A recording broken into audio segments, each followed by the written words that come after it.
Ms. Seema Parakat, and she is from GMAT. She is working as Associate Manager for Outreach South Asia at GMAT. And yeah, welcome, Seema. Welcome, Seema, to the webinar. And event flow is going to be Seema will take us through a short presentation for say about 15-20 minutes max. Post that, we are open for questions. Any and every question which you have with regards to ISP and GMAT. Primarily try and ask your questions regarding GMAT because we have somebody important from GMAT in today's webinar. Yeah. Yeah, and before we start, Seema, let me tell you, yes, ISB will accept GMAT focus for the ongoing admission. I mean, round one. Round one, there was no GMAT focus then, but going forward, round two and round three, ISB will accept GMAT focus. Don't worry. So if you have one question whether we are accepting or not, so it is answered. Yeah. Thank you so much, Seema. Over to you. Right. Thank you so much, Kaushik. As usual, it's a pleasure to see you and do a session along with you. For everybody who's actually joining in, so Kaushik has already introduced me. I'm Seema Parakat, and to give you a brief introduction about myself, I have over 11 years of experience in both international test prep. I do come with a bit of computer applications background as well. And of course, product management, stakeholder management, and so as Kaushik has already mentioned, I will quickly take you through a short presentation. So one of the things I do want to focus on is, of course, the focus edition, because I'm sure that there's a lot of questions, and I'm hoping to cover a bunch of those questions while I take you through that deck. Post that, I will dive into a few tips with respect to preparing for your GMAT. I'm sure that there are a lot of people who might be actually looking at taking the GMAT again as well. And a couple of things that you can keep in mind to fix those issues. And as he said, I will try to kind of finish it off faster so that I want to make this session more about asking questions and getting all of your doubts cleared. So let me quickly share my screen and dive into the deck so that, we can move into the, answering your questions. So just for those who are just joining in and who have joined in, it would be great if you could just drop into the chat if you can see my screen.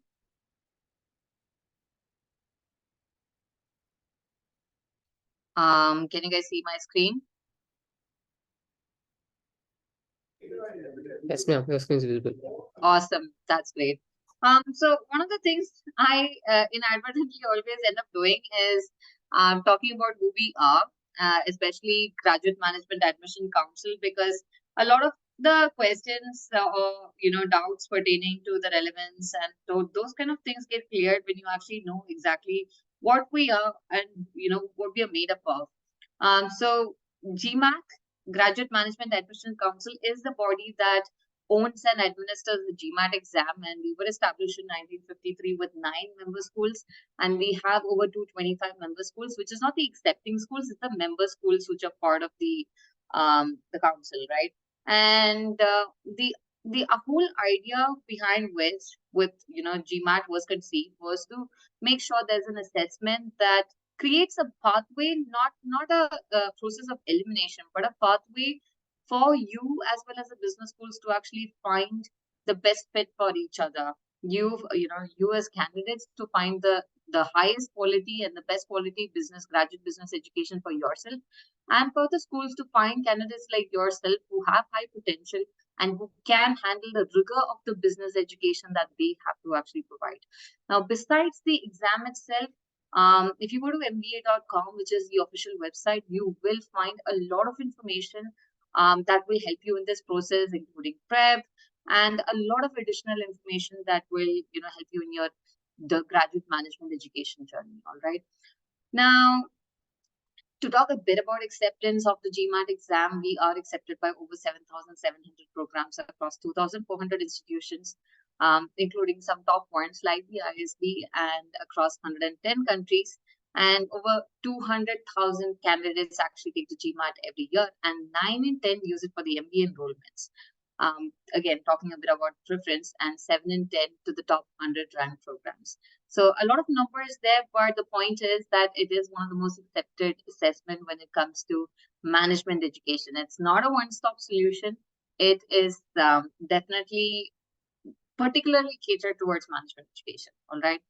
Now, let's talk a bit about the most essential aspects when it comes to the GMAT exam. The things, you as very serious candidates who would actually be taking the GMAT exam soon, who would be applying to ISB very soon.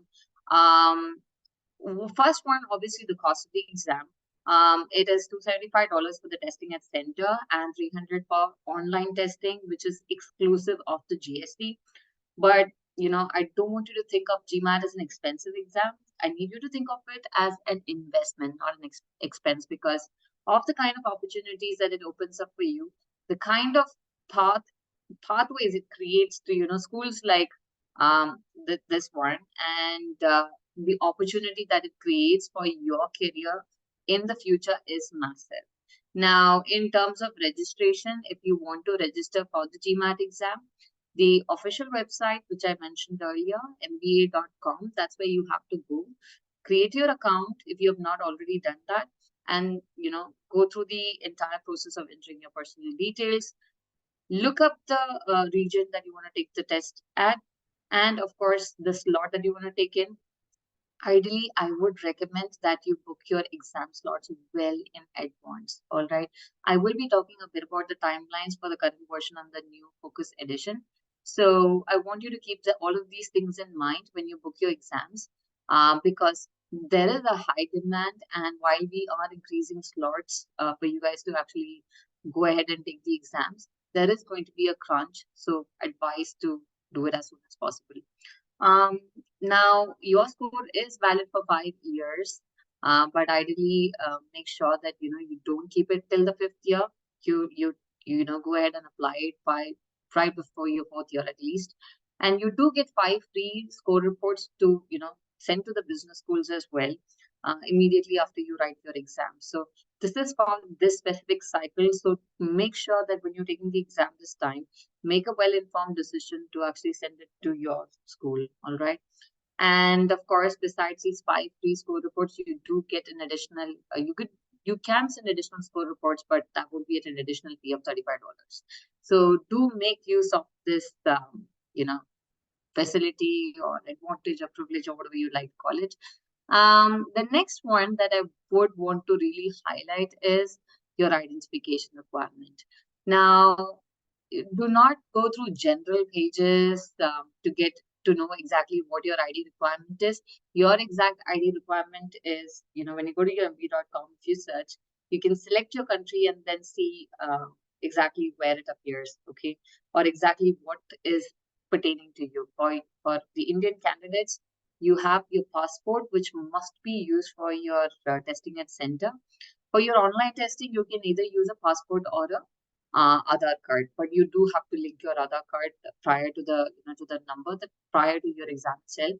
Now, one thing I do want you to make sure, when you go through this entire process of registering and everything, on your mba.com, when you create your account, please do make sure that your name is exactly as it is in the passport, or if it's at the test center, or as in your Aadhaar card if it is on the online mode. All right. Generally, I do advise that, even if you are applying for the Aadhaar, do keep your passport in handy. It doesn't take a lot of days these days to actually get your passport, so it shouldn't be a problem. If you are entering your name using the passport as your ID proof, your passport only has first name and last name. So even if your middle name is a part of the last name, that's exactly how it is going to go into your registration for the mba.com registration as well. First name and last name. Do keep that in mind, because our test centers are pretty strict about, allowing people into the test centers if the names also don't match, and you can forfeit your entire fee. So do keep that in mind. So as I said, I'm going to give you a brief introduction about the Focus Edition now. One of the most interesting and I'm sure one of the most attractive things about the Focus Edition is the fact that it's shorter. It's 3 hours and from 3 hours and 7 minutes, it's moving down to 2 hours and 15 minutes, which is 1 hour shorter, right? And the exam is definitely becoming more efficient. I think both from a test preparation perspective as well as a exam taking experience perspective. Prep because your content is actually getting reduced. The amount of time you need to prepare for the exam actually gets reduced as well. The test is definitely more flexible. Again, there are certain features that have gotten included which makes the exam more flexible. The second thing is the score sending has become less pressurizing. Your selecting of the free score reports has become less pressurizing. We will quickly address all of these things. And lastly, you get a lot of performance insights, and especially if you intend to take the test again. Um, Earlier on, some things that you got at a cost is now going to be made free. So before we see all of these features that make it so special, let's take a look at the structure. Now, one thing I do want you to understand is at GMAT, no decision or no change happens without due research, and all of the business schools have been involved, as a part of this research. Testing has taken place. Your, research has, considerable research, focus groups, listening and discussion sessions. Everything has taken place before which the modification has actually come about. In the current version of the exam, you have your quantitative reasoning, which is 31 questions to be answered in 62 minutes, score range of 6 to 51. You have problem solving and data sufficiency questions. In verbal reasoning, you have 36 questions to be answered in 65 minutes, 6 to 51 again score range. You have critical reasoning, reading comprehension, and sentence correction. One thing I do really want you to note here is that you have two sections contributing to the total score, whereas your integrated reasoning section, which is 12 questions and 30 minutes, and your analytical writing section, which is one argument essay to be answered in 30 minutes, these two do not contribute to the total score of 200 to 800. And all of these things together, you have 80 questions with to be answered in 3 hours and 7 minutes. If you look at the Focus Edition, you will find that now you just have 3 sections. You no longer have the analytical writing. So the essay goes completely off, and you still have your quantitative reasoning, but you'll find that only problem solving is there. You have your verbal reasoning, but this time around you find that there's only reading comprehension and critical reasoning questions there. There's an entirely new section, data insights, but if you look closely, you'll find questions from the integrated reasoning section and the data sufficiency that was earlier there in quantitative reasoning moving into the data insights. So each section having 45 minutes, score range of 60 to 90 each, quant with 21 questions, verbal with 23 questions, and your data insights with 20 questions. Each section equally contributes to the total score of 205 to 805. If you look at the individual content, you'll realize that, while there was a necessity to make the test shorter, it still does what it is meant to do, which is assess you on your capacity to handle the rigor of a business program. That is, an MBA or a business master's program as well. And that meant hyper focusing on specific skill sets like critical reasoning skills, your problem solving skills, and most importantly, the newly added section, which probably is the need of the hour according to both business schools as well as employers, which is your data literacy skills. So all this data insights does is it brings together your data sufficiency and questions from integrated reasoning into a newly calibrated data literacy dimension. It just measures your ability to look at data from multiple sources and make meaningful business decisions, if I may put it at that. All right. So I did speak about a couple of new features that are coming in that's going to take the pressure off your head, which is the first one, the question review and edit feature. For this, I do want to highlight one thing. The GMAT exam is question adaptive. That means if you answer the first question, the next question is going to get harder and you can't skip questions. You have to answer every single question till the end of the section. But what you can do is, let's say you are unsure about a question, but you feel like you can do better if you come back to it with a fresher perspective. You can bookmark those questions, right? And when you reach the end of 45 minutes, if you have a couple of minutes remaining there, then you'll see a numbered list of questions, both bookmarked and non-bookmarked. You can go back to any question, but I personally recommend that you go to bookmark questions so that you can make a more informed choice.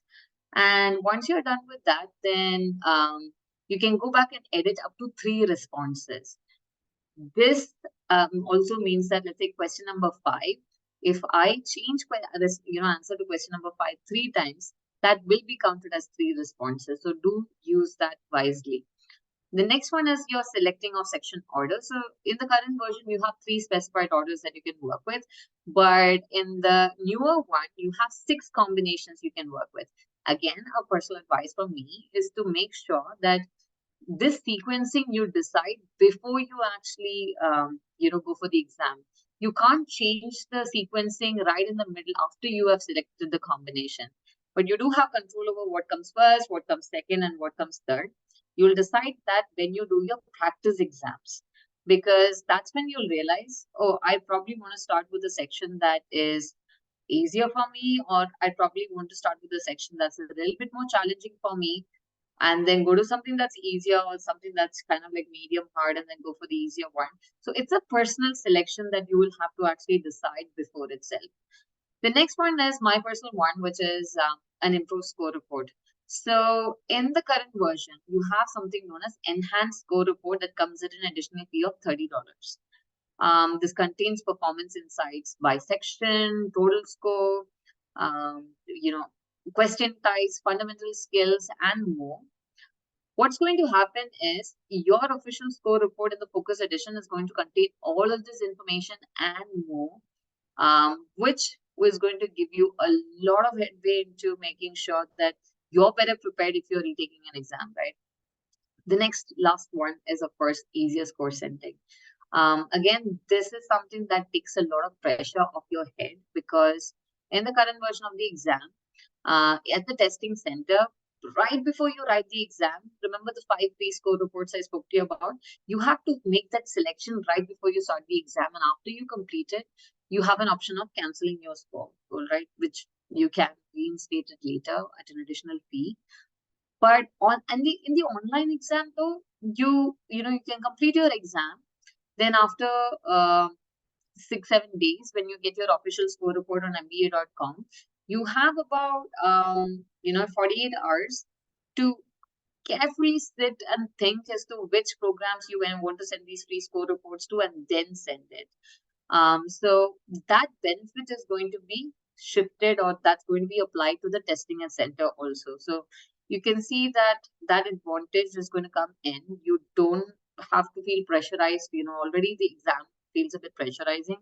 On top of that, making that selection and making sure that you get that advantage free of cost, that adds to the pressure, which is kind of going to go off. Most importantly, when you send your score to the business school, all of your scores will not get sent. Only the one that you select will get sent to the business school with the focus edition. So major changes happening there. So I'm going to pause a second and talk about the acceptance and a couple of things. That's what's changing, what's not changing. The acceptance is not changing. I think Kaushik mentioned right in the beginning that ISB is also going to accept the focus edition. And I think I've covered most of the thing. What I would want to talk about is the attempts. So you do have 5 attempts in a year in a rolling 12-month calendar period, which has a 16-day waiting period between 2 appointments. And of course, GMAT does have 8-time lifetime limits. That means you can only take 8 times GMAT 8 times in your life. Again, this is applicable across both the versions of the exam. So if you've taken the exam twice, you have 6 attempts. In the current version, then you have 6 attempts remaining for the focus edition, right?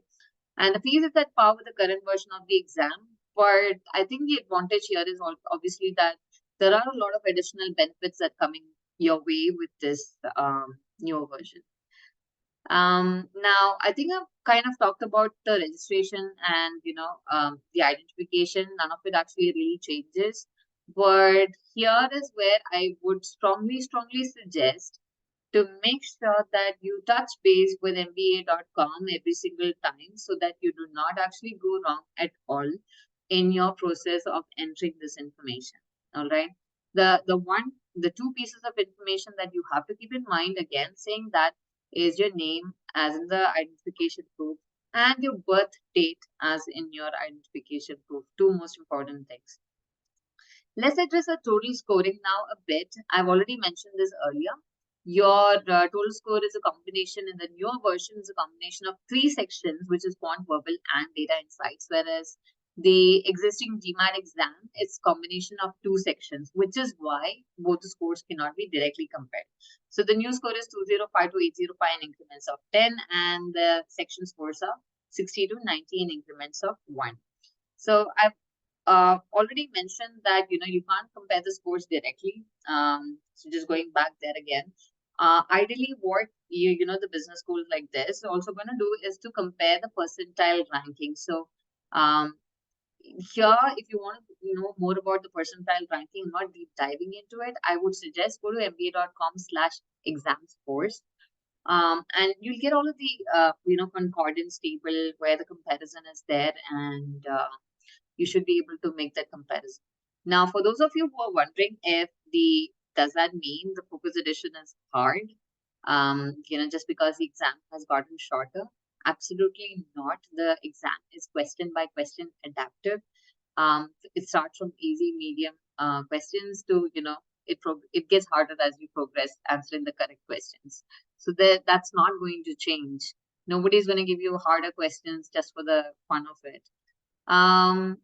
Quickly, now let's move on to a prep. The free prep resources are already there. Your practice exams 1 and 2 is available for free. So if you have, prepared for the current version of the GMAT exam, I'd suggest that you go ahead and take the practice exams for the focus edition if you intend to take it. And see how you fare in that to kind of gauge whether you should go for the focus or the same format of the exam as the existing form, right? You also do have a 6-week study guide basis the prep materials that's available from our end. And of course, the free official starter kit does contain game center, quizzes, some of the video lessons, and more. Again, all of this information you'll find on mba.com. Your paid materials are also there. You have practice exams 3 and 4, 5 and 6, and of course the official guides and question banks for the 3 sections. Now let's get to some of the important things with respect to your preparation itself. I've just mentioned if you have already prepared for the current version of the GMAT exam, then you can easily transition into the newer version. By taking a practice exam, gauge how, whether you need more practice with the newer format, because essentially the questions are not changing, okay? I know that in the market, a lot of people would be saying that, oh, you know what, data insights, it's got to be harder, it's more of point. It's not true. The fact is, it still has the same questions that was there in integrated reasoning. The difference is that because integrated reasoning was not a part of the total score, nobody actually took it that seriously, but now it's a part of it, and then they're like hyper focusing on the entire thing. So it's going to have a mix of easy, what do you call it, your math, analytical skills, and verbal skills as well. It's not going to be completely quantitative also. So what I would suggest is take practice exam. Now, for those of you, I think this is applicable across if you have already prepared and you're retaking the exam, or if you are freshly preparing for the exam. One of the things that you do have to keep in mind to make sure that you get to the score that you want is to really understand what's being tested on the GMAT exam. Understanding the question types, understanding the skills that are tested will truly help you prepare better, because don't go into reading comprehension thinking that it's going to test you on English skills, or it's going to just randomly test you on your comprehension skills. It does deal with reasoning. It does deal with your ability to look at data, look at information, and come to meaningful conclusions, come to certain responses, understand instructions. which is more about what, it's less literature, less English, and more reasoning, and more something that you will actually need in your your business environment, or after your business education, a career in business. So you really have to understand what is the intent of each question type, what kind of passages are there. So that's something that's going to really improve the way you actually handle not just the reading comprehension, of course, critical reasoning, and if you're taking the existing format, the sentence correction as well. It's again back to the basics. It's kind of like test you on your basic foundational grammar, not nothing complex, nothing advanced. So that's something you have to actually build and try to understand. With math, again, it's not testing you on complicated stuff. So understanding that is really important for your growth. The second thing, for both working professionals and people fresh out of college, what I really do want to say is, please make sure that you are creating a realistic schedule for yourself. A lot of times, I've personally seen people prepare and never going ahead and writing the exam, or maybe even now you want to actually apply to ISB. I had a session early, like I had an interaction, rather not a session, with a student who said that, oh, you know what, I wanted to apply to this program, but then in the first round itself, but I did not, because I felt like I was not ready enough, which is where I have to tell you that you're never going to be ready. You have to register for the exam and then go ahead and write it, right? But also the fact that during the entire previous period, you kept putting an undue pressure on yourself, thinking that today I'm going to, from today onwards, the entire week, every day I'm going to prepare, or the every entire month, every day I'm going to prepare. It really does not work like that. You have your personal commitments, you have your office work if you're working, you have other, activities you have to engage in, work assignments, projects, personal time off. All of these things you have to take into consideration when you go ahead and prepare for your exam. So do make sure that you keep this in mind and give yourself, a realistic thing to work with. Otherwise, you will give up pretty fast. And those of you who are considering applying for both this program as well as writing the GMAT, register for your exam, because there is never going to be that perfect day where you're going to realize it. Then, yeah, I'm ready now. That day is not going to come. Okay. Now, this is really important for people who are stuck at a certain score, that working through the wrong answers. So a lot of times, it's easy to come and get stuck at a single score, which we call a score plateau. I mean, let's say you got a 700 and you're not able to push beyond that, or you got a 650 and you're not able to push beyond that. This does not mean that you just burn through questions. This means that, even if you do 10 questions, keep going back to each question and checking where are you going wrong. If you've answered questions right, have you gotten them right because you did it in the right way? Did you do a guesswork? Did you really understand what the question is testing you on? And did you follow the right kind of approach that that can guarantee you that you're going to get the accurate result? These questions have to be asked. Ideally, it's great to actually have an error log that would help you kind of like assess and understand what are your weaker areas, what are your stronger areas, what is it that you got to kind of like fix, what are the quirks that you have, wherein you keep repeating the same mistakes, and you will realize that you do end up repeating a lot of same mistakes. Now, this process is really essential for you to cross that um, barrier that you're actually stuck at, or a certain point that you're actually stuck at, because of which you're able to cross to a higher score that you really want. And it's not impossible to get there. It's just that this is the probably an excruciating but a very important process of actually getting there. In terms of to handle the test anxiety, what I would suggest is take sufficient practice exams, and don't take it with your phones open. Don't take calls in between. Make sure that you are in an environment like the test center. You have no other interactions. And also take the exam in the morning if that's when you intend to take it. Evening when intend to take it. Above and beyond, I mean, one more general advice that I would give you is, if you have a hard day at the office or at college or whatever, and if you're coming back and towards the end of the day when you're like super exhausted, please don't do your practice then. There's no way that you're actually going to get the right kind of answers, and you are going to feel dejected and disappointed. But that's just not the right time to actually be doing your practice. You need to see when it's going to work for you, all right? So the focus edition is already open. The registrations are open. November 7th is the testing appointment starting date. And the existing GMAT exam is going to end by Jan 31st. So that's like the last day for appointment. And from 1st February onwards, you only will have focus edition. So if you have registered for the exam, the existing form, after Jan 31st, it will automatically get converted into the focus edition. So I think it's quite clear, again, as Kaushik did mention in the beginning, if you are looking at round 2 or 3 later, then you can potentially consider the focus. And of course, until Jan 31st, you have a possibility of considering the existing form as well. So that's it from my end. I know it's been a lot of monologue, but I'm hoping to actually answer your questions now. No, not at all. It was not at all a monologue. It was a very informative and educative and a much needed presentation. Thank you so much for that. And Amit has also joined. He got stuck into some last minute meeting. Hi, Amit. Hi, Hi, hi Amit. everyone. Hi, Seema. Hi, Kaushik. Hi. All right. So Seema, before I start unmuting people, there are quite a few people. They have raised their hand.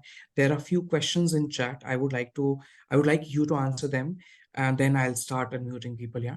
The very first question, it's by Shravya. Shravya Tanduri. Whether taking focus edition requires canceling the current score? I guess no. No, not at all. So you don't have to cancel your current. Even when I used to teach GMAT at one point, one of the things I always used to say that don't cancel your scores. And I'm sure that Kaushik and Amit would say that they're not going to, how dare he take another exam? Nobody's actually going to say that. It's great that you have actually improved the format. I know for the existing form of the exam that, people get to see the scores, but as I've already mentioned in my presentation, for the focus edition, you can send the specific score that you want to, from an appointment that you want to actually send. And cancellation is no longer there. You don't have to cancel it because that option was there because of this reason. That is, oh, you know what, I'm not happy with my score, and I might as well cancel it. And then again, then you pay us to reinstate it. That whole process has been taken off with the focus. Right, right. So there's another question related to, okay, this is by Rutra. As GMAT is moving forward with Focus Edition, will GMAT release any discount codes for taking taking the original GMAT? We did have very miraculously and very rare occasion, we did have an offer running in August, but that's literally what I would call it a miraculous thing because in the history of this thing, we've never had that and probably won't be having that again. Unfortunately, I wish I could. I wish it was in my hands, but no, not at the moment. Okay, okay.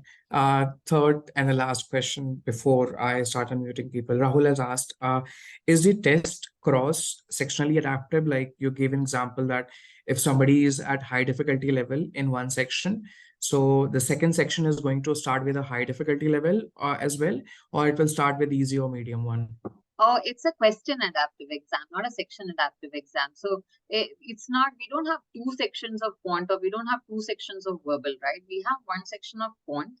And within that, it's question by question adaptive. That means if I answer the first question right, so it starts with an easy to medium question. And if I answer that right, the second question will get harder. And again, here there is one probably a advice as a test taking advice I would give to you guys is that let's say I did my first question, second question also I got a harder question, third question also harder question, fourth question I'm like suddenly got an easier question. Please don't panic. I've seen people who are like, oh my god, now you know what, my entire this thing is over, and they screw up the entire remaining exam. But the point is, you could have gotten a easier. For you it was easy. Maybe it was harder for the rest of the population. So think like a true, a decision maker and a business leader to understand that, take all of the things into account and not panic for such slight reasons. But yes, it's question by question adaptive. So. All right, thank you so much. And now I'll open floor for questions. I'll start unmuting people one by one.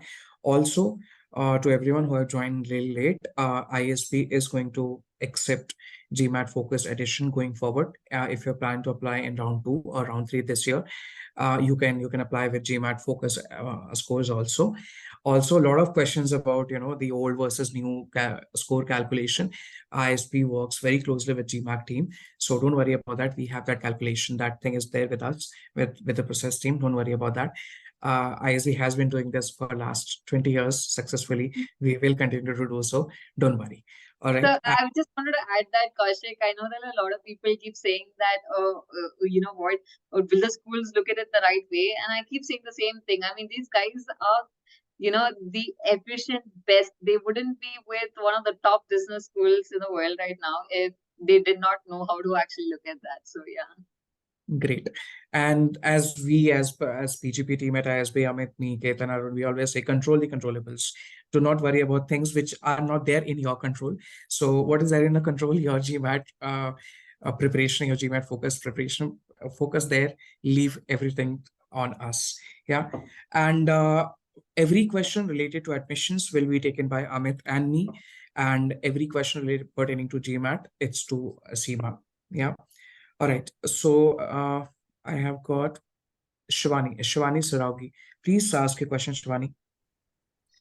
So hi, Shivani here. My question was actually just want to understand, since I'm already preparing for the GMAT, what factors should I consider when deciding if I should go ahead with the focus edition or I should like take the original exam? Shivani, the first thing that I think I kind of like mentioned this during the last bit of my deck as well. So ideally, it's a very personal choice, and you know what suits you. To make that decision, the first thing, the most practical thing for you to do is take the free practice exam for the focus edition and see how you're pairing with it and see what is more comfortable for you. Second thing is obviously your timeline. All right. Generally tend to recommend, let's say November 7th is your testing appointment starting date for the focus edition. If you're already ready and prepared with the existing form of the exam, practical thing for me to do is go ahead and take it and finish it up and finish your applications. Okay. So that's the first logical choice. But if you feel like, oh, that seems to be really attractive and I want to take that, you first have to check whether it matches with your timeline for your deadlines of application. Second thing is whether you're comfortable with the testing pattern or not. So taking the exam will help you do that. I hope that answers the question. Yes, thank you so much. All right, Shivani. Vivek, go ahead. Vivek Ambassador. Yeah, hi. Sorry, I was on mute. So, yeah, so my question is that actually I'm very clear on the GMAT Focus Edition. That is very easy to me. I feel like. So my question is that I have 11 years of experience, okay, in the banking domain. But my education background is not so sound. I just did engineering in electrical electronics back in 2007.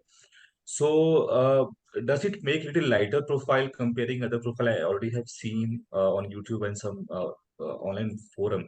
So, what kind of GMAT score I should be like, feeling comfortable that I'm applying for ISB? And I'm targeting to appear for exam in March 2024. Applying in March 2024, you'll be applying for next year's cycle. Next And cycle. yeah, and at ISB, we look at a very holistic view of the candidates. We don't just look at GMAT scores or your ACADS or your WorkX. Everything is looked in totality, and the shortlisting happens on a combination of these factors, including your GMAT, your your WorkX, your education, your extracurriculars, essays, and so on and so forth. Right. So if you feel that your ACADS on the lower side, try to cover them up with some other factor, maybe a higher GMAT score or better work experience, which you already seem to have. 11 years of work experience is really something which might add value to the cohort, so that might help you. But look at your overall profile, try to balance your profile, and take it forward. So there's no one GMAT score for ISB. If you want to get a perspective, last year's range of GMAT scores was 530 was the least and 780 was the maximum, and the median was 710. So that gives you an idea of the kind of people who get into. So GMAT is not the only thing; other things also matter. Okay, yeah. And the last question, I just like while you spoke, I just realized. So for the financial assistance, we have this good score, or how on the basis of what kind of parameters there is like scholarship is given or the bank loan is being provided? Is there anything that you can talk about? So bank loan is provided to everyone, right? If you have an ISB offer letter, you will get bank loan from any bank in India at very attractive rates of interest. So all PSU banks have their tie-ups. So you can go to a website and you can look at the numbers. And even if you go to your own bank, you will get a good rate of return, no collateral, no guarantee till 40 lakhs. So that is open to everyone. Now scholarships depend upon your overall score, which includes your profile score, which consists of your CADs, WorkX, GMAT score, essays, and so on and so forth, and your interview score. Higher up your profile overall score, higher the chance of scholarship. Okay. Thank you so much. This was my question. Thanks. All the best. Yash, go ahead. Yash Kumar Singh. Yeah. Hi. Am I audible? Yes. So I have as of now registered for the original GMAT. So is there an option where I can reschedule it to a GMAT Focus Edition? At the moment, no, you can't reschedule it to the GMAT exam focus edition. You'll have to cancel it and then do your fresh appointment. Okay, got it. Thank you, Seema. That was it. Okay. Vansh, go ahead. Vansh Padar.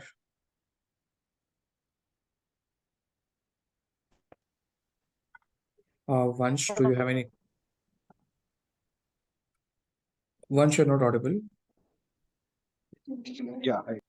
Hello. Hi. Am I audible? Yes. Hello. Yes, Vansh, you're audible. Hello. Am I audible? Yes. Yeah, I'm audible, right? Yes. Loud and Yeah. clear. Sorry. So I just had a question regarding the prep. So I've been facing this difficulty because I'm preparing for the Focus Edition. I'm finding it hard to find a lot of mock tests online. Except in the MBA.com, they have 6 mock tests.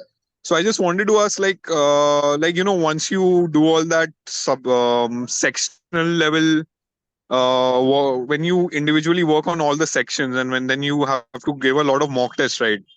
So is there any other way where I can substitute my preparation?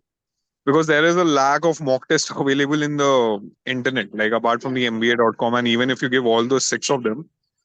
So, is there any suggestion on this point? I'll tell you one thing. Ideally, when in the past I ran my own organization also with a coach thing.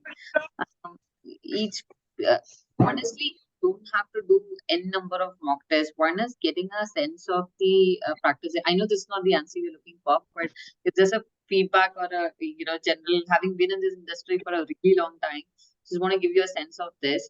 Ideally, this is what I call burning through practice material. Don't burn through practice material. Get your official guide practice done. Okay, and that also has for your sectional practice, that online portal is there where you can create or break it down into quizzes, and that's also adaptive, and then you can practice on that. One, okay. Second thing is, once you're done with that preparation, then you use these for your practice exams 1 and 2 are there. So you start with that. Your one you will take for the benchmark if you want to, and then you take the second one for the next practice. After you do the second practice exams, you need to spend time in going through that and doing your entire review process, and then your 3 and 4 if you want to, and then 5 and 6. And I'm honestly telling you that would be actually quite ample if you do review for each one of it, like go back and do extensive review for each one of it. So ideal the trajectory or the process would be kind of like going through your practice set, the official guide, official material, then your question banks of 100 plus 100 sets, and then finally your practice exam. That never should be burned through. So unfortunately, I can't pay the practice exams in the market, but this is a solid advice that I can give you, which would actually help you. So I hope it helps. Yeah. I'm there. I'm listening. Actually, yeah. So you were saying that giving n number of more. So It's so not. I'm telling it to you from my test. What do you call it? Training experience, because I have taught it for good 7-8 years. I've taught GMAT as well, so I've gone through the entire process of preparation as well, and it's coming from there. Mhm. more than, as a GMAT representative. So this advice is from that end, because I've never recommended taking practice exams, so many practice exams either ways. 4 or 5 have always been like more than sufficient. But I know that it's a very natural process, like from our JEE and typical Indian standardized exam experience, that we tend to kind of like rely on past papers and past exams and stuff. I know where it comes from, but this is ideally the way you should go about preparing, is my suggestion. But yeah. So, what do you suggest if I've kind of like completed my preparation and I've kind of like exhausted all my practice exams? Like, if I still want to, keep that rhythm of my brain up for that GMAT exam, because it's like 1 or 2 weeks away. You go through the entire, okay, you're going through the existing, you're going through focus edition, isn't it? Yeah. Ideally, you shouldn't have gone through the focus. That's what I'm saying. The exam, you shouldn't have gone through so fast. But you can reset the exam if I'm not wrong. Have you gone through the 3 and 4 and 5 and 6? Yeah. So you can, I think there's one reset that you actually have, which you can actually go ahead and do, but please don't go through that immediately. Go through the remaining practice. I don't think official guides and quant review, verbal review, I think you would have exhausted. I strongly suggest you going No, through the that. official guys, I haven't exhausted the official guides. Okay. Right. Yeah. Okay. Yeah. And just one final question, like, how do you practice managing time in verbal section? The right approach. You have to, I told you one thing, isn't it? Let's say for reading comprehension, it's one of my favorite topics, by the way. A lot of people misunderstand the questions and think that I have to read the entire thing and take notes to the entire thing. There's no shortcuts. First of all, you have to understand that there's certain skill set that you need to develop. When you actually go through that, I'd say strongly suggest understand the question. For the first time you see a passage, maybe you might have to spend a few extra minutes to actually go through the entire thing. Create an outline, not go through the entire passage as in like read and understand every single line, but it's exactly what is the intent or the outline of the intent, what it's trying to convey, and then truly understand the question, because it's a back and forth process. So, once you understand the outline, you go to a question, except for primary purpose question and inference question that looks at the whole passage. Everything else is specific area question, so you can come back to it. So you have to create your plan as to how you want to handle that. So the moment you know that, it becomes easy to actually go through it. So Understood. Yeah, actually, RCs are the only question that I lose a lot of times. Yeah, it's personally one of the easiest sections. And once people actually understand how to go about it, it's actually pretty easy. It's one of the easiest to go through. That's all I can say. So Okay. Thank you. That's all. Rishabh, please go ahead.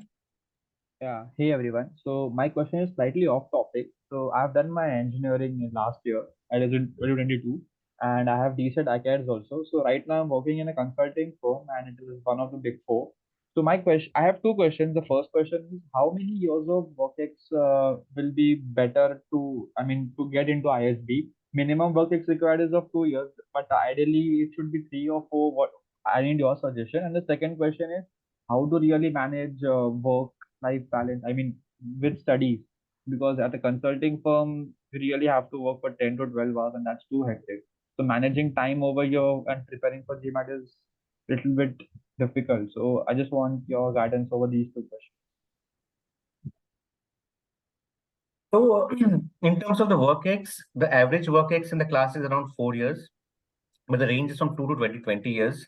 So, but there are a lot of people with 2 years also, and there are a lot of people who get through early entry option or the young leaders program. So there is no lower limit as such. Beyond 2, you should have 24 months of work experience, and that's fine. If you think you're ready for an MBA at that point in time, go ahead and apply and look to join the cohort. You will also have to do the self evaluation of your readiness, and of course the panel will also do the interview panel and the reviewing panel of the profile. But there's no harm in applying right at 2 years. A lot of people do get through if they are ready. That's the key. So you have to do the soul searching and determine whether this is the right time for you or not. That's one. Second is how to go about preparing for exams while working in a big four, since work can be very taxing. I understand that, working in Big Four, but there are a lot of people who work in Big Four who have joined ISB. They have to prioritize or manage their time. It's about, giving up something to get something. So you might have to, miss out on some aspects of your life to prepare for your GMAT along with your work. I did it way back in 2004. I used to work and then take classes on weekend and then study at 2 hours in the night. So it's for each, it's your own way how you can prioritize your, work as well as your prep. It's totally up to you how you decide. But people have done it. People do it. Maybe reach out to people who have done it. Get insights from them. People who are at ISB through Big Four in your organization, you might want to reach out to them and get their perspective. That's what I can suggest to you on this. Siva, you want to add something on this? Sorry, I was actually answering the remaining questions on the question and answer. No problem. Yeah. The question was on how to prepare for GMAT while also having a consulting high stress job in consulting and at a Big Four. Oh yeah. So this is what I mentioned earlier. A lot of working professionals actually face this challenge wherein they end up starting their preparation and they get busy with the work, and then again they restart the preparation again and again. So I my suggestion here is to break your preparation into bit-sized pieces. You know exactly what your schedule is going to look like. You need to have time for that vacation from work also. So you need to plan your entire all right, and that is the only thing that is going to help you. And we don't like planning.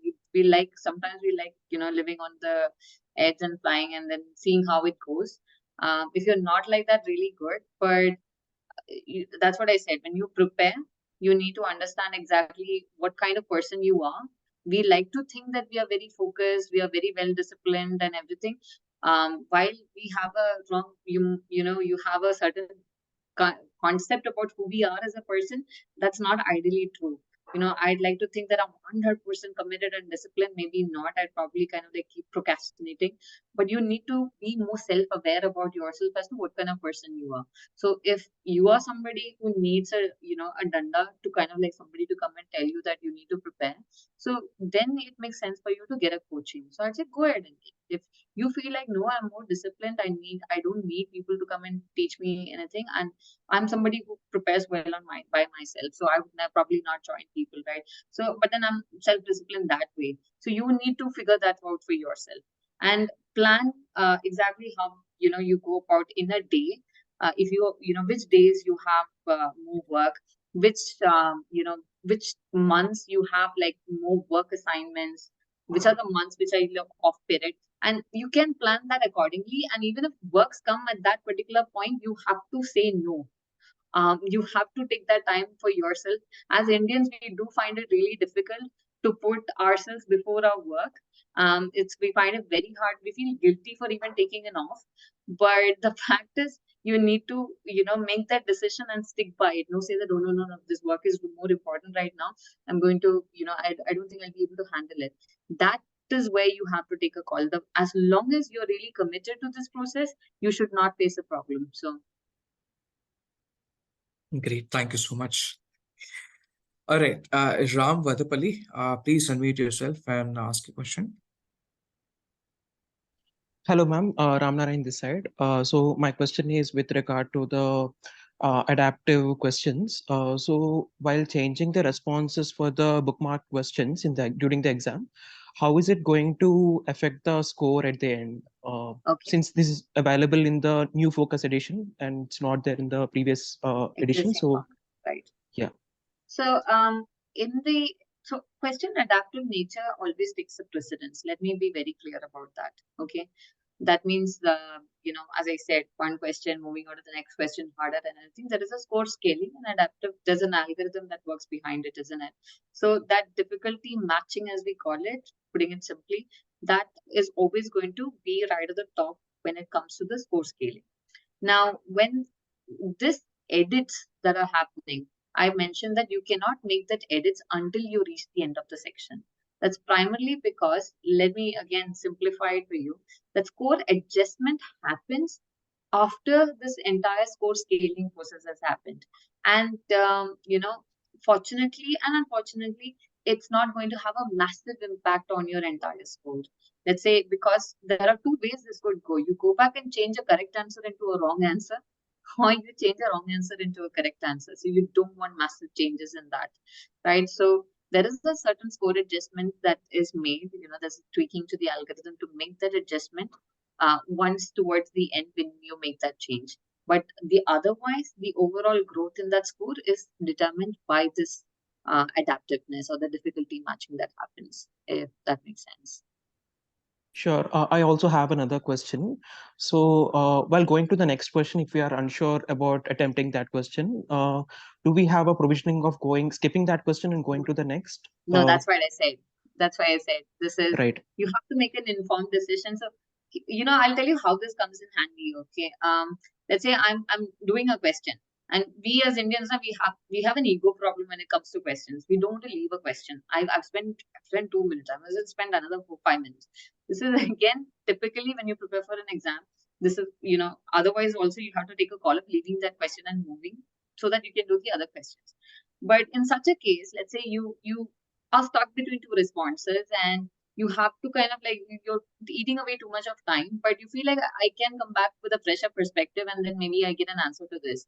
That's the case. This will come in handy because you'll make an informed decision. I mean, like a quick decision or I say an educated guess. That's the word I'm looking for. And then you'll mark the answer and then you'll not waste too much of time there. And then you come back and then see whether you've gotten it right, I mean, with a fresher perspective, or you want to change the response or not. That's how this comes in handy. Sure. Thank you so much. All right. Rupesh, please go ahead. Yeah, hi. Am I audible? Yeah. Yes. Yeah. Hi. Firstly, thank you for the session. And yeah, I have two questions. The first one is like at the end of the test, I'm actually planning for the focus edition. So at the end of the test, I missed some part. Like, we need to select the schools right away, or can we like what is that flow? I don't know. Like I'm the flow is good. new to. It's a good thing now because once you complete your exam, you don't have to be bothered about anything except the test taking. And once you complete your exam after 7 days, when you receive your official score report on MBA.com, you will have 48-hour window during which you can select your 5 programs free of cost. So that freedom is you.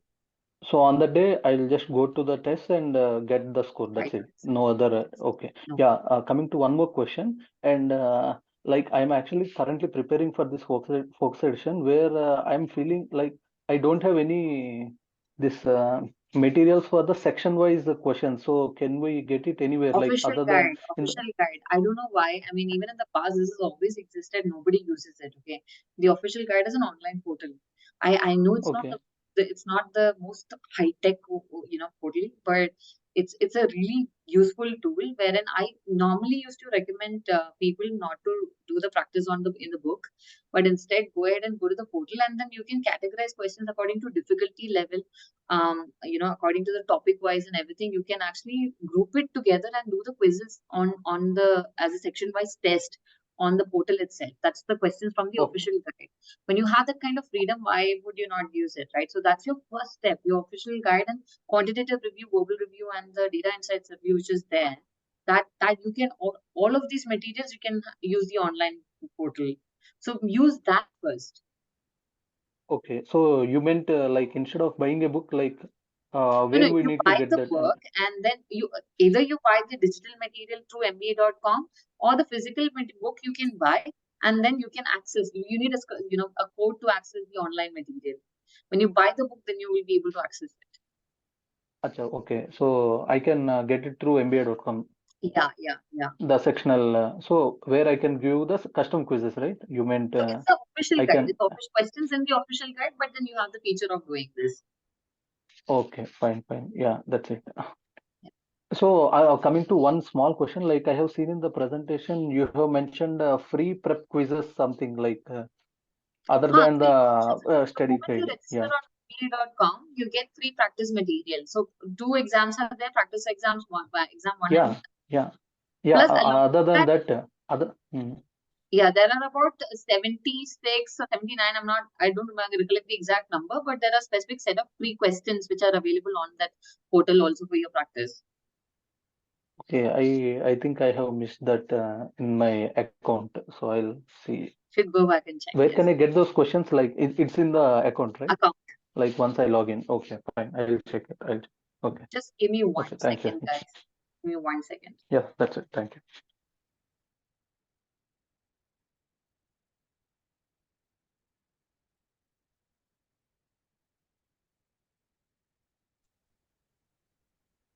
Guys, I've already shared the LinkedIn IDs of Seema, Amit, in my LinkedIn ID.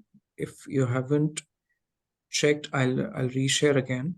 And if you have a question, it is not answered, please connect with us on LinkedIn, and we'll be able to help you out. Yeah, and I'll probably have to take your leave, guys. So I have been unmuted. Can I ask my question and then probably just one more? Vedant, it's Rahul. After that, it's you. All right. Yeah. Rahul, please go ahead. Rahul Saxena. Hey, thank you first of all for this wonderful session, Kaushik, Amit, and Seema. Just a very quick question to Seema. I was going through the GMAT OG for, I mean, the data insights review, right? And while I could see there are plenty of questions for data sufficiency, I couldn't find any questions for the IR section, basically all the graphical interpretation, table analysis, etc. So just wanted to understand, is there any other source, like official source, where I can find these sections for practice? So the second thing is data insights review also is there. That does have integrated reasoning questions.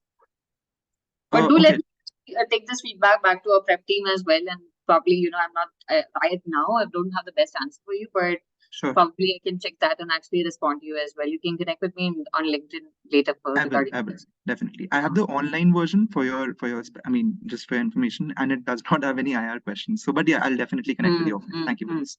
Yeah. All right, Vedant, please unmute yourself.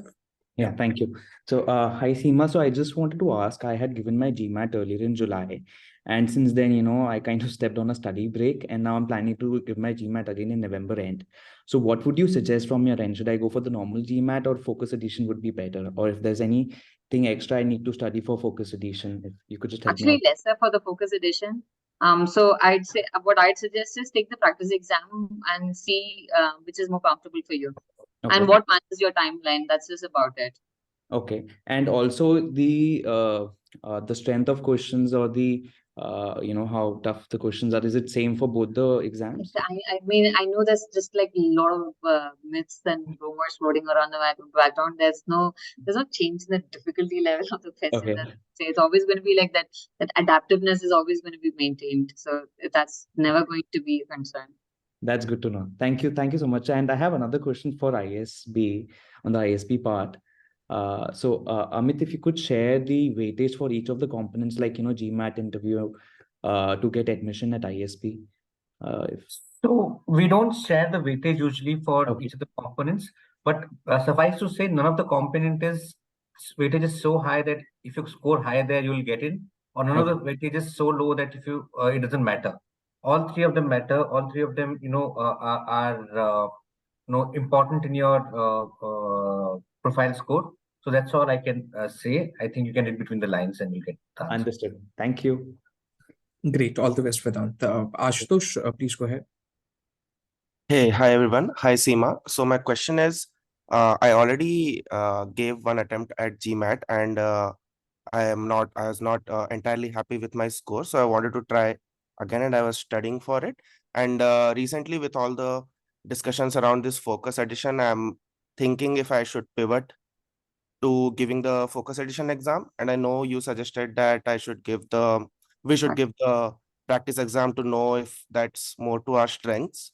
My only concern is the practice exam I did give for the classical GMAT, I scored a little lower than that on the actual exam. So that is one thing.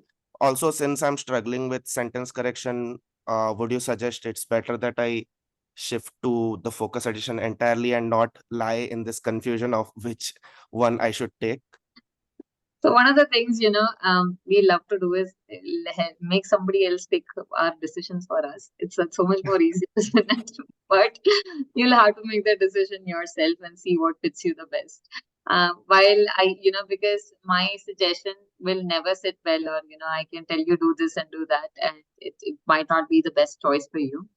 There is only one really simple solution to this, which is to actually take the practice exam and see for yourself as to how the entire format is and how are you finding it. There is no shortcut apart from spending that 2 hours 15 minutes of the exam time to see if it fits you or not. So I that's what I would recommend. Go ahead and take the practice exam and see if it fits you. Okay, thank you.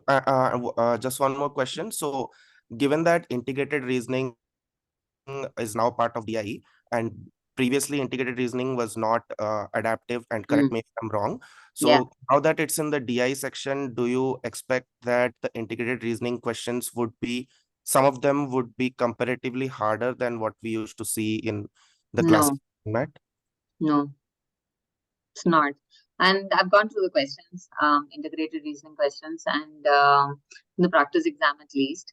I've had somebody else, the person I worked with earlier who did the quant section as well. I had him, take the exam. He's not in the industry anymore, but then I kind of like forced him to get a second opinion as well. And to be frank, it's not. And I see why a lot of people keep saying that data insights looks harder, challenging, and so the only reason why people keep saying that is because it was never a part of the main exam. Okay, now you're actually looking at it and actually thinking about it. You find, technical terms and jargons and big numbers in integrated reasoning or your data insights section. But the fact is, it's not that complicated. I mean, you can't go to, and let's say, after finishing this, you get an amazing job in Amazon or some place, and then there you're going to see big data. You can't tell them that don't sell so many things because I can't deal with seeing bigger numbers. There also you are expected to weed out the unimportant information and take out, make decisions, logical decisions based on what you understand from that. And that's literally what it is testing. So it's not testing you on like complicated math or anything of that sort. It's just that you're now actually looking at it seriously. So it's not more difficult than what it was. So. Okay, yeah. Cool. That answers my question. Thank you so much. Yeah. All the best, Ashutosh. Sudarshan, please go ahead. Sudarshan, you? Yeah, am I audible? Yes. Yeah, hello everyone. This is Darshan here, and thanks for the wonderful session. I have two questions actually. I graduated back in 2017 with a degree in architecture, BH.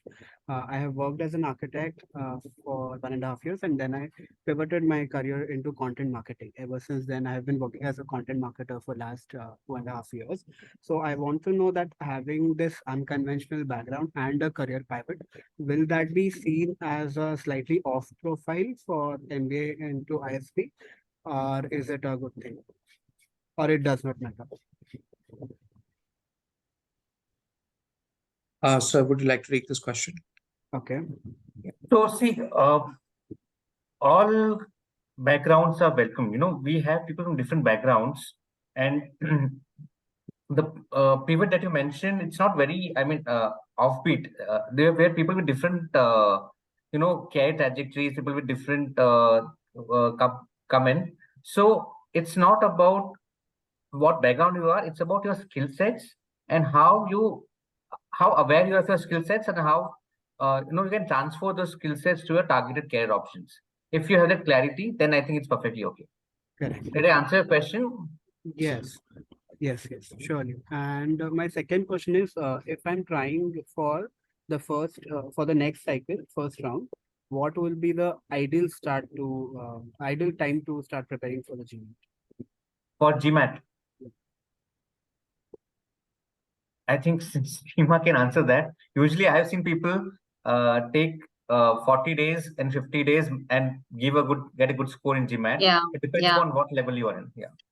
So I'd like to say that different people are at different stages of their preparation, and all you have to do is just understand where you are at by taking practice exams and understanding that it can range anywhere from 1 month to 3 months to some people actually doing 6 months basis. Your your availability of time. Like if you're working and everything, you need a little bit of extra time to pace it out and take that sufficient amount of time to practice and get things sorted.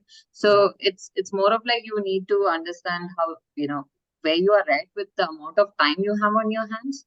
If you have like all of the time to yourself, you can easily do it in like a month or so, less than a month actually, and then go ahead and give your exam.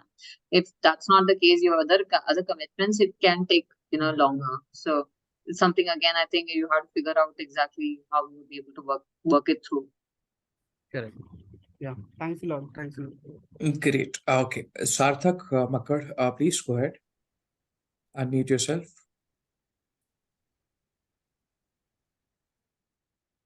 Sarthak, you there? Hey, I believe I am unmuted. Am I audible? Yes. Please. Hi, my name is Sarthak. Hello. I took my GRE a few weeks before and I scored a perfect score on the GRE, 340. And I wanted to understand, how does ISB evaluate the GRE score? Do you convert the GRE score into GMAT or do you evaluate it independently? Also, I do not see median GRE scores published on your website. Could you please help me with this? Sure. So we do it independently. We don't compare tests. We do it independently. And median GRE score was 330 last year, for last year's batch.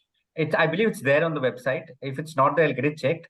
But we have published both the scores usually. So median GRE score was 330, and we look at both of them independently, both the tests. So we don't convert one test to another. And 340 anyways is a good score if you got a perfect score, and I don't think you need to worry about conversions or other factors anyways. Okay, thank you, sir. That's great. Yeah. Also, I was wondering if you could help me with additional question, a follow-up question on this. Go ahead. Do you publish the breakdown of the class with respect to their GMAT scores submitted or GRE scores submitted? We don't publish it on the website per se, but it is there in terms of its. I mean, the current class will be aware of it because we do present it to the class. The class profile is available, and the placement companies will know about it. Yes. Okay. So, what's the question? Do you want to know anything about breakup of GRE versus GMAT? All I was worried about is, sir, there are certain programs that go out and declare that they are equally acceptable with respect to both the scores. However, their class breakdown would look something different. They would accept 90% people submitting just the GMAT score, whereas just 10% people or even lesser people submitting the GRE score. So I can assure you that we don't do that. We do not declare we take a test just because it's out there. If we take a test, we'll ensure that there's no bias between GRE and GMAT. But having said that, a lot of people apply through GMAT because they want to go to other B schools abroad, which may not be taking GRE.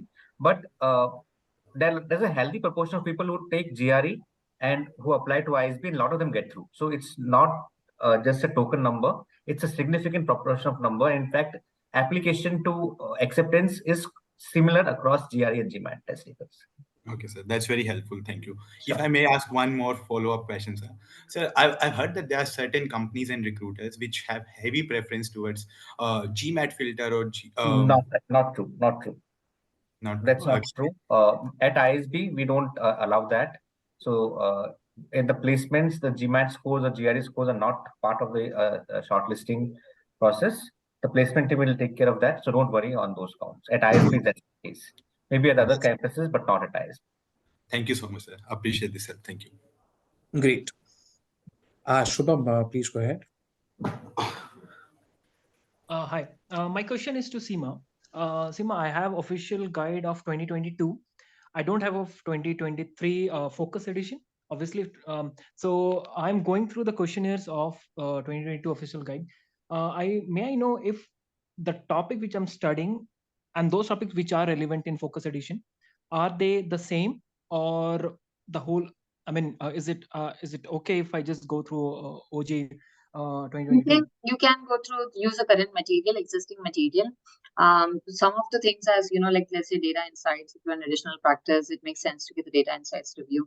Or I mean, yeah, only the content has gotten removed and not added. You just have to be mindful of, let's say you have geometry questions, you don't have geometry in quant anymore. So you just have to be mindful of like not focusing on those question types when you do the practice. Otherwise, you can use existing material. Okay, that's good. That's a great information. That those information which are already there in the previous OGs are okay to follow. 100% relevant. Yes. Okay. Thank you so much. Okay, so there is no. I saw in the content of the MBA.com that that there is no data sufficiency for the quants. Am I right?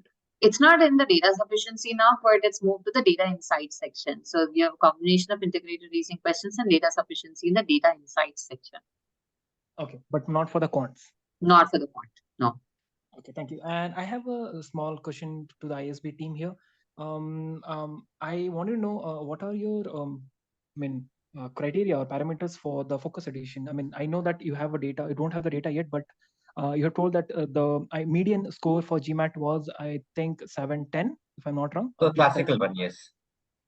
Okay, and then you've also told that people from taking 530 or having a score of 530 has also aced it, right? Yeah, also are in the current class, not just A's got called for interview, but they are in the class currently. Okay, so I mean, okay, then what score are you expecting from focus edition to be the median, or it's a okay score? It will depend on the percentiles, the overall test pool. So a lot of you asked in the chat also whether we'll look at only the applicants who apply to ISB, their scores. We'll look at the overall pool of the focus edition and then take a call related to that. No, essentially percentiles. Essentially, you're looking at percentile, right? Yes, yes. Okay, and how much would it be? I mean,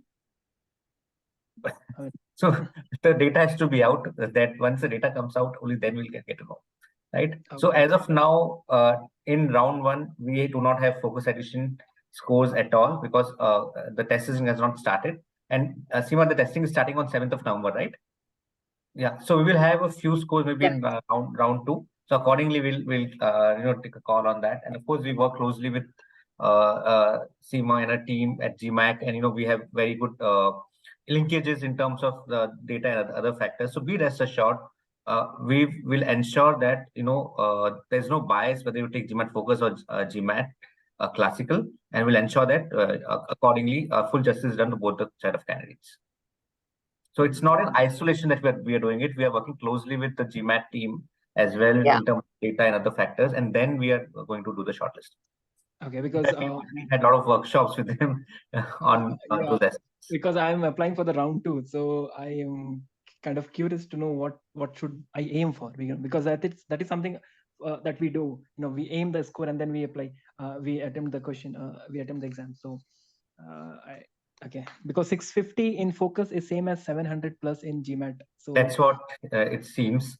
So look at those benchmarks for time being, I would suggest. And anyways, it's all about your holistic profile. GMAT is just that one component of your application. So focus on your overall applications as well. As I mentioned, there are people with wide variety of score ranges. So with a disclaimer, the person with 530 had a significant work experience, international exposure at top levels in an international MNC, and a lot of other activities. So look at those things, balance the profile, and accordingly you can get to a score. But the guide which GMAT has published would be an indicator for you to aim for the scores right now. Understood. Thank you. And lastly, this is regarding ISB form. So my recommendation, the LOR which I was supposed to get, he's resigning and going to a different company. So is it okay if I get it from him? Yes, it's perfectly fine. Just give his current email address. Okay, not his email address will be working at the time you seek his recommendation. Is perfectly it fine. the official Gmail or a normal personal Gmail? Official, preferably for the company which is going. He should be able to use that email address is what we are looking at. You're looking at official. Sorry, yeah. I didn't hear. Preferably official, Shubham. Preferably.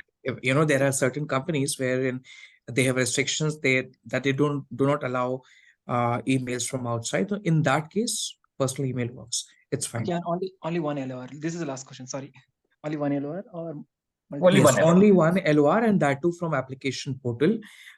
Seventh or the eighth column on the application portal, you have it, wherein you have to submit 7 details. I would request you to please go on the application portal and check. It will hardly take, I guess, less than a minute's time. If the person is still there in the system, and then if you want to get it done right now, I mean, right now, as in couple of days, get it done. Yeah. Okay. Thank you so much. Yeah. All the best.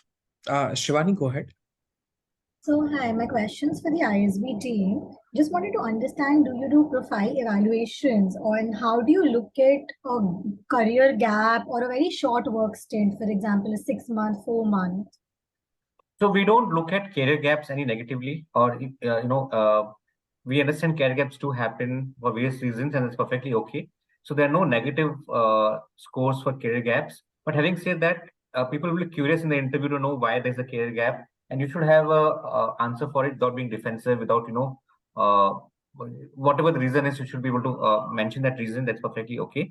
Now, in terms of short work stints, even if a work stint is short, it has led to something else. We are looking at progression. So what progression you have done in the short work stint, that will matter a lot. Even if it's like taking that short stint to move to a better role in some other organization, if you showcase that, that's perfectly fine.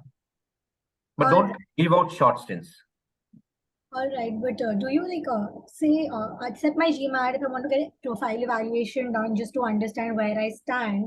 Does ISB, AdCom team? So it's very difficult for us with the kind of application numbers we get every year to reach out to people and do a individual profile evaluation. What I'll suggest is reach out to ALMs, and they are the best people who can help you out in the profile evaluation. Go to ISB ALMs in your industry, reach out to 7-8 of them. Even at least 2-3 of them will help you with some information, or help you, give you some advice on your application. That's the best idea. We can't do a profile evaluation because of time constraints at our end, and the number of applications that you get in a year.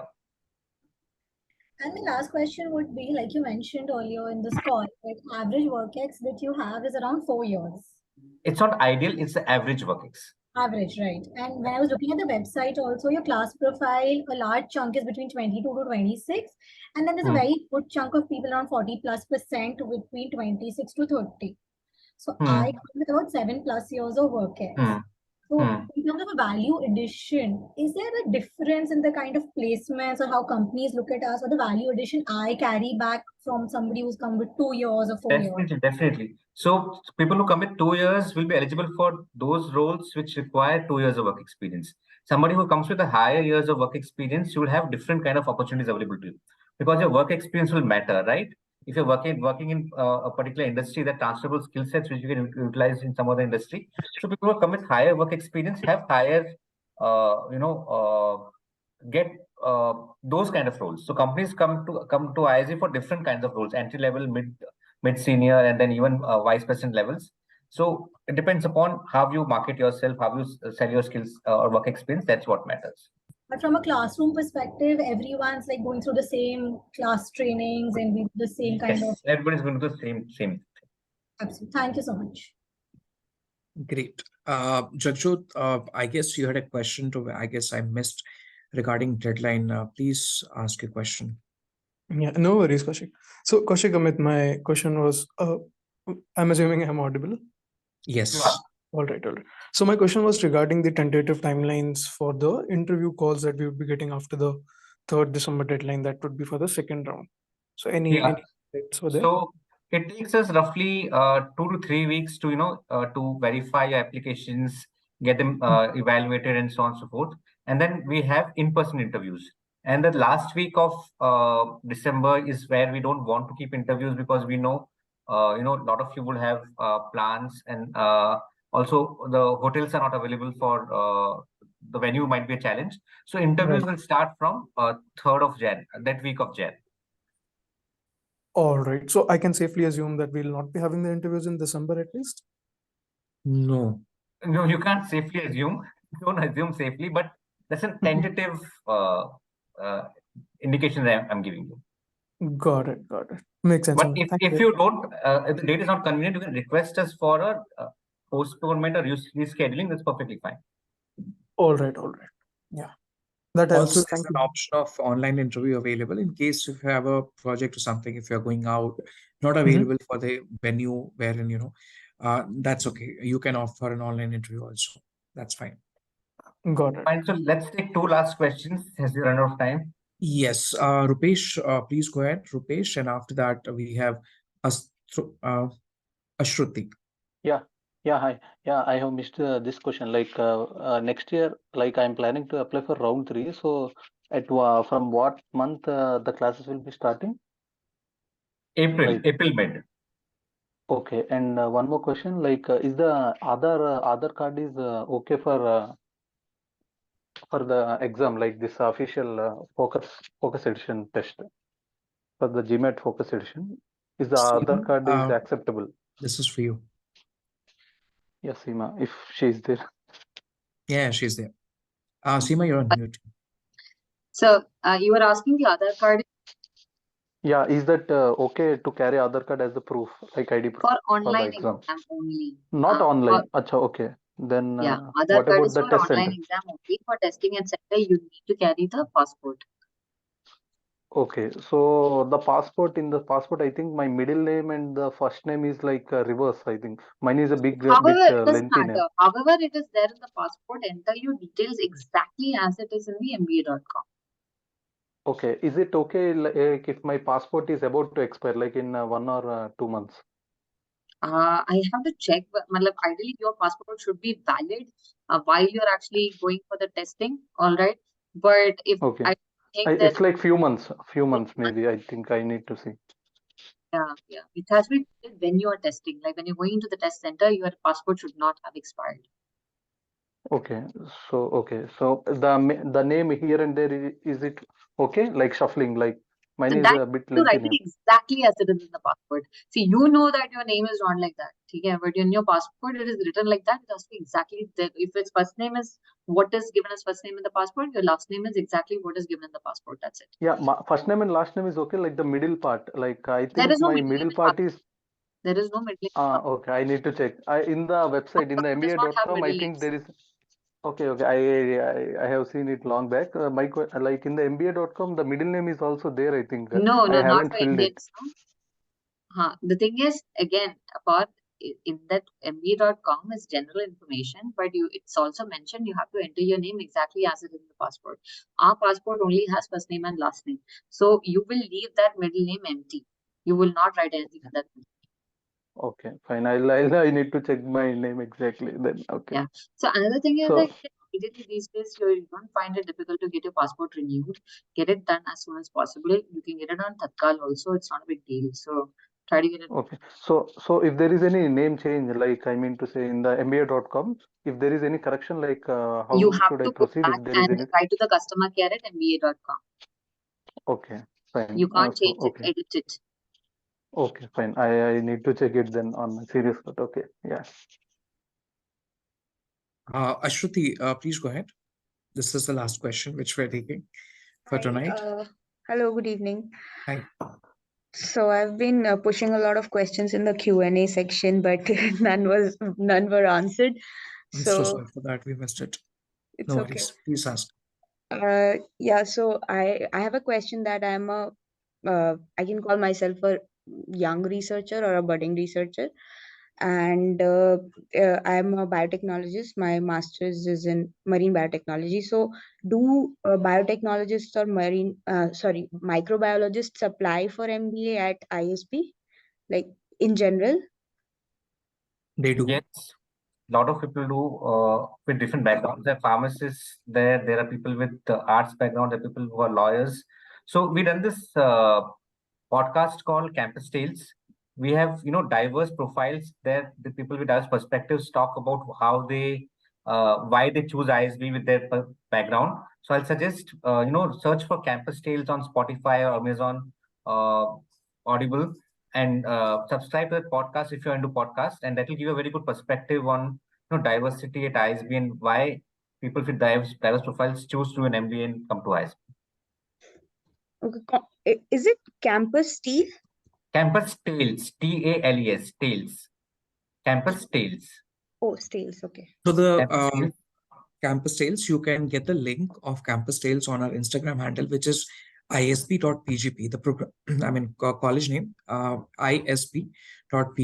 You will see a list of, those videos, and there you can get the link. And it's there also on Apple, Spotify, and various channels. Okay, thank you. And my next question is like I have worked as a trainee production supervisor. Like I was a trainee firstly, and I wanted to have an understanding of how the startups work because I have been, like scratching my head for such a long time since 2018. When I was in the final year of my bachelor's, I was thinking how to do a startup and such things like businesses.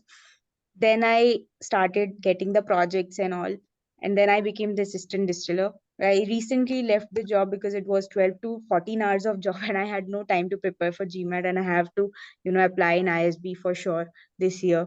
So like in total I just have 20 months of experience, but my father has a cafe, so I work there sort of part time, sometimes full time also.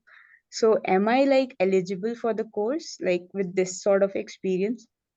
So you're not eligible for the course because you have only 20 months of work experience. We need 24 months of full-time work experience. So since you work at the cafe part-time, so that 4 months it won't be counted. If you work there for full-time, then we can look at you, but not before that. Okay, but can I join, like, can I apply for early entry? You can apply for early entry. Yes, you can. Definitely you can. Okay, thank you, sir. That's it for, Sure. yeah, thank you.